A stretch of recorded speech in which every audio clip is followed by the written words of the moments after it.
Assista adiante ontem, nós falamos sobre o ministério do apóstolo, o ministério dos profetas, e hoje vamos falar sobre o ministério dos evangelistas. Qual é a função? É dar aula? É dar uma aula teológica sobre eles? Não.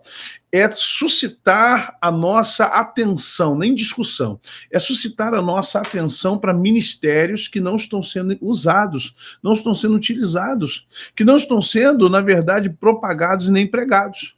Preste atenção no que nós vamos apresentar. Esses dias nós queremos justamente chamar a sua atenção para a falta desses ministros na casa de Deus. Ministros são servos, pessoas que estão para servir o reino.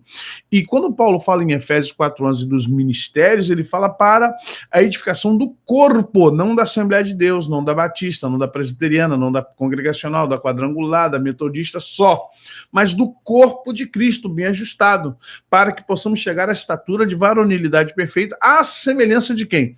De Jesus Cristo, Filho de Deus. Essa é a intenção. Então a gente tem que ouvir, entender e compreender o que é o evangelista. Primeira coisa, vamos tentar falar o que o evangelista não é. Obrigado, Luísa, Deus te abençoe.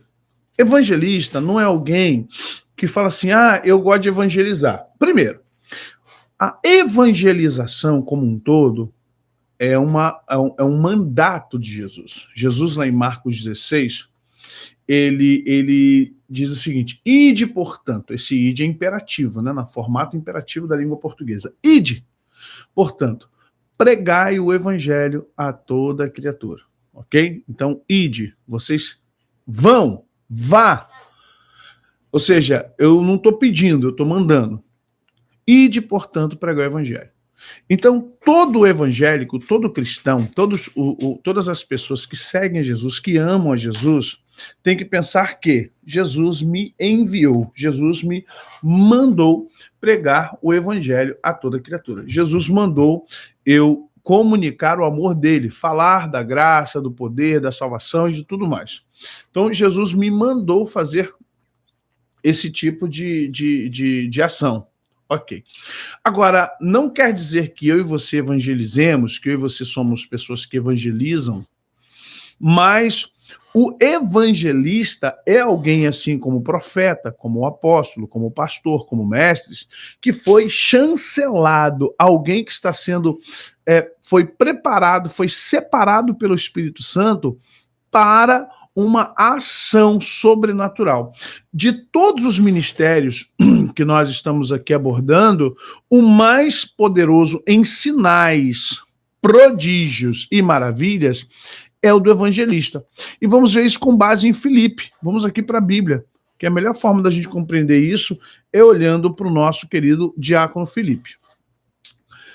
E disse-lhe, ide por todo mundo, pregar o evangelho a toda criatura, quem crer e for batizado será salvo, mas quem não crer será condenado. E estes sinais seguirão os que crerem, em meu nome expulsarão os demônios, falarão novas línguas, pegarão nas serpentes, e se beberem alguma coisa mortífera, não lhes fará dano algum, e porão as mãos sobre os enfermos e os curarão. Preste atenção. Primeiro, a primeira parte do versículo do 15 fala, ide por todo mundo, pregar o evangelho a toda criatura. Quem crer e for batizado será salvo, mas quem não crer será condenado. Está falando que a pessoa que vocês alcançarem, crer e for batizada, pública profissão de fé, ela será salva. Mas se ela rejeitar, infelizmente, ela será condenada. Aí agora a parte que vem para os discípulos. E estes sinais seguirão aos que crerem. Em meu nome vocês expulsarão demônios, vocês vão, ponto e vírgula, vocês falarão novas línguas, não é falarão novas línguas em meu nome, vocês falarão novas línguas, e aí alguns dizem, não, mas essas novas línguas são o quê? Línguas estranhas? Não, línguas idiomáticas. Por quê? Qual a finalidade para o mundo ouvir você falando língua estranha? A finalidade para o mundo é você ouvir você interpretando coisas em outros idiomas, como foi em Atos 2. Então ele deixou bem claro. Vocês falarão novas línguas. Em Atos 2 são o momento da língua idiomática. Tem a idiomática e a glosso, né? A glossolalia e a idiomática. Ok. Pegarão nas serpentes, e se beberem alguma coisa mortífera, não lhes fará dano algum, e porão as mãos sobre os enfermos e curarão. Paulo, depois que naufragou no Dióscoro, foi para uma ilha chamada Malta, e lá uma serpente se agarrou, uma víbora se agarrou à sua mão, ele sacudiu no fogo e todo mundo disse, esse homem está condenado. Não morreu pelo mar, vai morrer agora de outra forma. E Paulo não morreu, ou seja, tudo aquilo que Jesus falou se cumpriu. Agora, vamos entender, os apóstolos têm poder? Tem, porque os apóstolos, essa primeira leva de apóstolos, eles estavam investidos da mesma autoridade do evangelista. Um apóstolo, ele pode ter o mesmo poder do evangelista? Pode e deveria. Em tese, deveria e pode. Mas o que acontece? Como eu falei para você, são gerações apostólicas diferentes. A geração apostólica de Pedro, Tiago, João, Paulo, Silvano, Timóteo, Barnabé, é a geração primária, aquela geração que tinha que ter muito poder para impactar o mundo. A segunda geração de apóstolos é uma geração que é mais no sentido do Cristo, né? Um apóstolo de Jesus, os enviados de Cristo, e depois disso temos um hiato apostólico aí, muitos séculos sem ter esse tipo de manifestação. Quando chega agora esses últimos anos, essa geração é uma geração de apóstolos da igreja, os enviados pela igreja, comissionados pela igreja, claro, no Espírito de Cristo, todos eles estão no Espírito Santo, no Espírito de Cristo. Nenhum apóstolo é apóstolo porque quer. Estou a fim de ser apóstolo, quer dizer, deixa eu retomar minha palavra. Há muitos que se dizem apóstolos, mas Paulo e Pedro e João já há quase 2000 anos atrás eles avisaram para a gente, né, gente? Olha, muitos dirão que são apóstolos.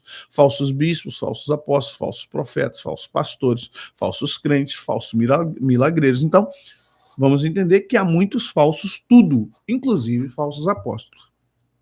O que acontece aqui agora é que nós vamos ver pela primeira vez alguém que não é tido no contexto do colegiado apostólico fazendo algo tremendo. E descendo Filipe à cidade de Samaria, ele pregava Cristo. E as multidões unanimemente prestavam atenção no que Filipe dizia, porque ouviam e viam os sinais que ele fazia. Pois que os espíritos imundos saíam de muitos que os tinham, clamando em alta voz, e muitos paralíticos coxos eram curados. E havia grande alegria naquela cidade. Mas como cresce em Filipe, que lhes pregava acerca do reino de Deus e do nome de Jesus Cristo, se batizavam tanto homens como mulheres. E creu até o próprio Simão, e sendo batizado ficou de contínuo com Filipe, e vendo os sinais e as grandes maravilhas que faziam, estava atônito. Vamos dissecar esse contexto aqui de Atos 8, 5, 12 e 13. Primeiro, a primeira coisa que o evangelista tem é desprendimento e nenhum tipo de preconceito. Por que eu posso ser evangelista e por que talvez eu não tenha esse contexto? Evangelista é o cara do povo. O evangelista é a pessoa que... Olha bem para onde Filipe vai. Samaria. Lugar que judeus não gostavam. Lugar que judeus odiavam. Mas Jesus deixou bem claro, ide, portanto, por todo mundo. Sede, pois, minhas testemunhas em Jerusalém, Judeia, Samaria. Terceiro lugar que Jesus manda o povo ir para Samaria. Salve os samaritanos. Ou seja, o evangelista ele vai onde ninguém quer ir. E talvez por isso haja uma predisposição de poder do Espírito Santo. Há pessoas que têm medo de evangelizar na favela, há pessoas que têm medo de ir para leprosário, há pessoas que têm medo de ir para um manicômio, há pessoas que têm medo, vou para o manicômio para quê? Só tem maluco, vou pregar o evangelho para quem? Há pessoas que não vão em hospitais, há pessoas que não fazem capelania, há pessoas... Na Covid, então, os evangelistas sumiram, não vi um evangelista na Covid. Os evangelistas são aqueles que rompem a fronteira. A primeira fronteira que o evangelista rompe é a fronteira do preconceito, é a fronteira justamente do improvável. Filipe foi a Samaria e Lucas achou isso tão importante que relatou os milagres, prodígios, sinais, maravilhas, expulsões. Você vai ver que as pessoas ficaram... Existia um tal de Simão Elimas, e ele era o bambambam de Samaria. Ele era um falso milagreiro. Ele era um falso judeu. Ele enganava as pessoas e as pessoas achavam, ele está aqui na nossa ilustração, ele está seguindo Filipe, ele está de olho no que Filipe, ele quer aprender o que Filipe faz. Ele tá doido para copiar, e lá na frente ele vai tomar um toco de Pedro, porque Pedro é o cara que dá um murrão. Então Pedro deu um murrão nele, mas até Felipe era diferente. Felipe era um cara que estava mais focado. Felipe não queria discutir teologia com ninguém. Felipe queria, eu quero pregar o evangelho, quero batizar. Então Felipe fazia o quê? As multidões unanimemente prestavam atenção no que Felipe dizia. Ou seja, o evangelista, ele tem uma unção sobrenatural na comunicação do evangelho.